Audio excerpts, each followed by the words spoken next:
Ano kaya yun? Itatas ko po. Sinelas. Tatay ka. Sasakay ka nga eh.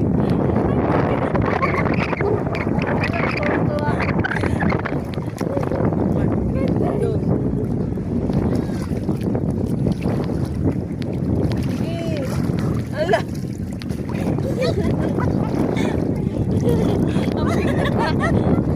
May lalay sa likod.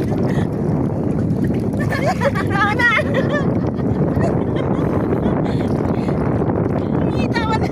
Teka, yung kamay mo. Ano? Oo, ganyan. Ala. Kinukakagat kasi yung ulo ko. May ano. Ikaw pa na pagod. Kasi hindi ako nakapo dito masyado eh. Kaya nga eh, hindi mo kinuno.